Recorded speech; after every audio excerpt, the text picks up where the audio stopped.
हमने देखा है कुछ नौजवानों को कि एक था हमारे पास आया, बेचारा बड़ा परेशान था, वजीफे उसको अमाल चाहिए थे। क्यों मियाँ? घबराया हुआ है, चेहरा उतरा हुआ है। कहा महबूबा छोड़कर चली गई है, 3 साल से था लेकिन अब वो धोखा देकर दूसरे के साथ चली गई। लटका हुआ मुंह है, उसे वजीफा चाहिए, अब अमाल चाहिए। 1 2 नहीं, 10 ऐसे हैं, 10 ऐसे हैं। कुछ खुदकुशी में चले गए और कुछ तो बेचारे शेर व शायरी में लग गए कि माशूका चली गई, छूट गई।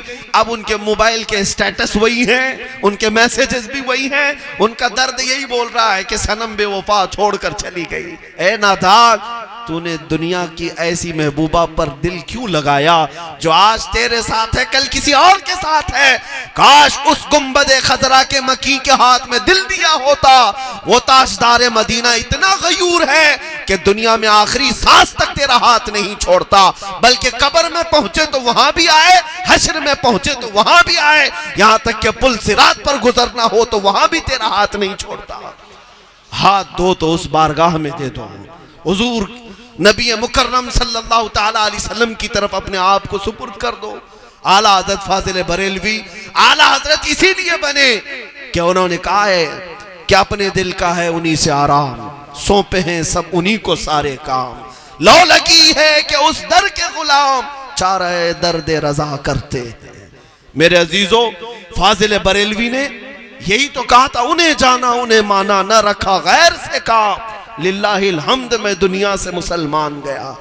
ये एक ऐसी अजीम दौलत है जो इस पर फिदा होता है, मौला उसे इतनी बुलंदी अता करता है।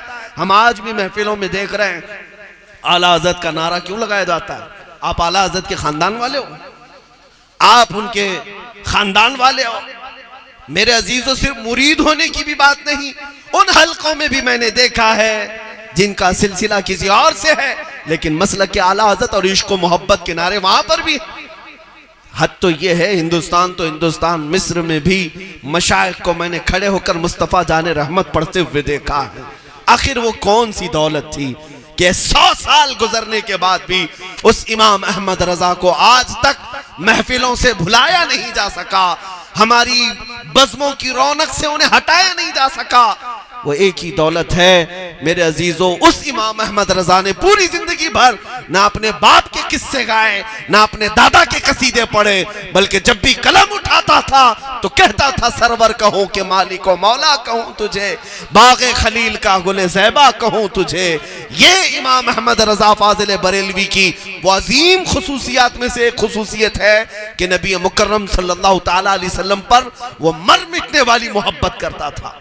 अजीज़ान गिरामी, वहीं से आज नामूसे रिसालत की बात की जाती है। मैं समझता हूं तहफ़्फ़ुज़ नामूसे रिसालत का सबसे बड़ा सबक कहीं से सीखने को मिलता है तो इमाम अहमद रजा के दरवाजे से मिलता।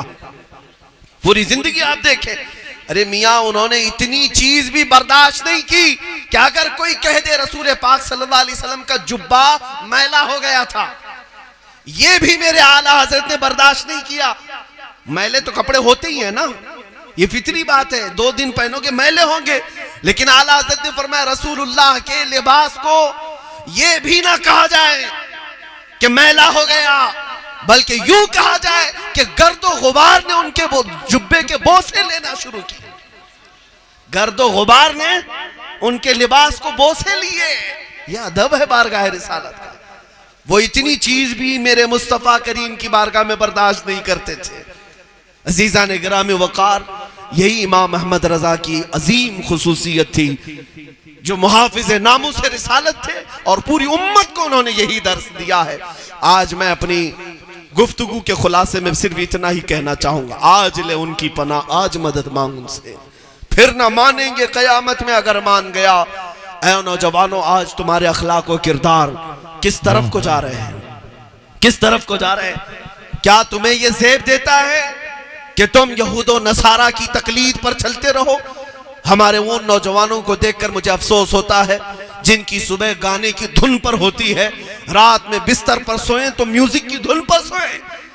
तुम रात को सोते वक्त भी फिल्मी गानों पर सो गए और सुबह उठे तो गानों की धुन पर उठ रहे हो। तुम्हारे लिबास, तुम्हारा ये वज़ा कता, ये देख करके तो नहीं लगता कि गुलामान मुस्तफ़ा की कोई जमात है। तुमने आज अपने बालों से लेकर अपने लिबास तक, अपने खाने पीने और अपने रहन सहन तक सारी चीजें बदल डाली हूं।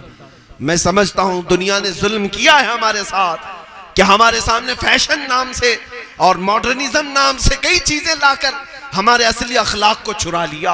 आज हमारे बच्चे हमारे घर में अजनबी नजर आ रहे हैं, नौजवान बच्चे आज हमें अजनबी नजर आ रहे हैं। इसलिए मेरे अजीजों, तुम्हारी फलाह व बहबूदी अमेरिका और यूरोप की धूल में नहीं, तुम्हारी कामयाबी सिर्फ गुंबद खजरा की छांव में है। आज अगर नहीं समझोगे, कल फिर तुम्हें समझ में आ जाएगा। अर्श हक है मसनद रिफात रसूलुल्लाह की, देखनी है हश्र में इज्जत रसूलुल्लाह की।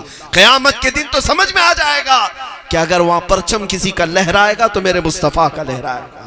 आज जिन नौजवानों को हमारी बातें कड़वी लगती हैं कि हज़रत अभी तो उम्र ही क्या है, 25 साल की है, 27 साल की है, आप अभी से कहते हैं मौलवी बन जाए हम दाढ़ी रख करके, अरे मुल्ला बन जाए। मैं उससे कहता हूं, क्या तुझे इस बात का इल्म है कि दुनिया का सबसे हसीन चेहरा कौन सा था? वो बरजस्ता कहता है मेरे मुस्तफा से ज्यादा हसीन कोई नहीं था। जालिम जब मेरे मुस्तफा को सबसे हसीन मानता है तो दुनिया के सबसे हसीन चेहरे पर जब दाढ़ी थी तो तू कैसे समझता है कि दाढ़ी निकालने के बाद हुस्न बढ़ता है? कैसे तुम्हें यह लगता है कि उस चीज को हटा? हसीन तो वही है जो मेरे मुस्तफा के चेहरे को अपनाए। हाँ, रसूल पाक सल्लल्लाहु ताला अलैहि वसल्लम के अखलाक व किरदार। मैंने एक बड़े बुजुर्ग के मुतालिक ये रिवायत पढ़ी कि कब्र में हम भी जाएंगे, आप भी जाएंगे, सवालात होंगे ना, तुम्हारा रब कौन है, तुम्हारा दीन क्या है। तीसरा सवाल फरिश्ते कर रहे होंगे, हुजूर पाक सल्लल्लाहु अलैहि वसल्लम को दिखाकर इनके बारे में तू दुनिया में क्या कहता था? मा कुन्त तक़ूलु फ़ी हक़्क़ि हाज़ा रजुल। उस वक्त कब्र में मेरे आका तशरीफ लाएंगे। वो बुजुर्ग लिखते हैं कि अगर तुम हुजूर की सुन्नतों से नफरत करते थे, दुनिया में अमल नहीं करते थे, कब्र में रसूल पाक सल्लल्लाहु अलैहि वसल्लम अपना चेहरा फेर लेंगे और फरमाएंगे खबरदार तू मेरी तरफ मत देखना, इसलिए कि दुनिया में तुझे मेरा चेहरा अच्छा नहीं लगता था। मुझे बताओ मुसलमानों, कब्र में फिर किसको मदद की दुहाई दोगे, किसको पुकारोगे?